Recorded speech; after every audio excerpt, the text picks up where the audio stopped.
ভাই জি ভাই বলেন। 100 বিরিয়ানির প্যাকেট লাগতো, দেওয়া যাইবো? জি অবশ্যই। কোনো পার্টির জন্য নাকি? যদি পার্টির জন্য হয় তাহলে কিন্তু আমাদের এখানে করতে পারেন। না না, পার্টির জন্য না। ওই আমার এক প্রতিবেশী গত 3 দিন আগে মারা গেছে। তো আমি চাইতেছি উনার হইয়া আমার পক্ষ থেকে 100 গরিব দুঃখী মানুষদেরকে খাওয়াইতে। বাহ, আপনি তো অনেক ভালো মনের মানুষ। তো এই লোকটা মারা গেল কেমনে? আরে আর বললেন না, উনার তো আত্মীয় স্বজন কেউ নাই, তাই উনি নিজেই কাজ করতো, নিজেই খাইতো। কিছুদিন আগে শুনছিলাম উনি নাকি অনেক অসুস্থ, তাই আর কাজ করতে পারে নাই। কাজ করতে পারে নাই দেখা খাইতেও পারে নাই, এ কারণে না খাইতে পারে মারা গেছে। কি বলেন? একটা মানুষ না খেয়ে মারা গেছে? ফ্যামিলি আত্মীয় স্বজন কেউ নাই তো, এই কারণে না খায় মারা গেছে। আত্মীয় স্বজন নাই থাকতে পারে, ফ্যামিলি নাই থাকতে পারে, কিন্তু আপনারা প্রতিবেশী তো আছিলেন।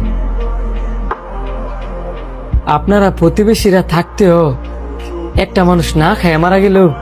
প্রতিবেশী হয়েছে দেখে কি হয়েছে, আমাদেরও তো একটা ফ্যামিলি আছে। আমরা নিজেরাই তো যে যার কাজ নিয়ে ব্যস্ত থাকি।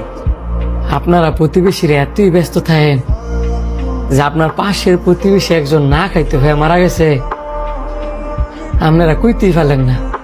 আর অথচ লোকটা মারা যাওয়ার পরে ওই লোকটার হইয়া আপনি এসে এখন বলতেছেন যে 100 বিরিয়ানি নিবেন গরিব দুঃখীরে খাওয়াইবার লেগিয়া।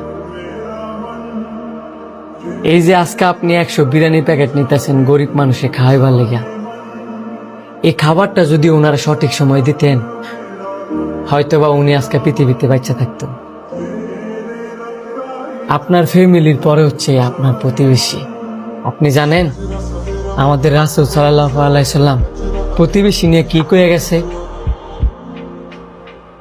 আমাদের নবীজি বারবার কয়ে গেছে, যে ব্যক্তি আল্লাহকে আমাদের নবীকে বিশ্বাস করে সে যেন কখনো তার প্রতিবেশীকে কষ্ট না দেয়।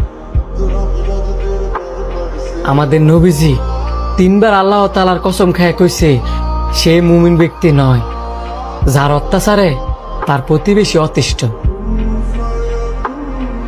আমাদের নবীজি আরো কয়ে গেছে যে তুমি ভালো কিছু খাওয়ার আগে তুমি তোমার প্রতিবেশীর খোঁজ নাও যে তারা কি খেয়ে বাচ্চা আছে।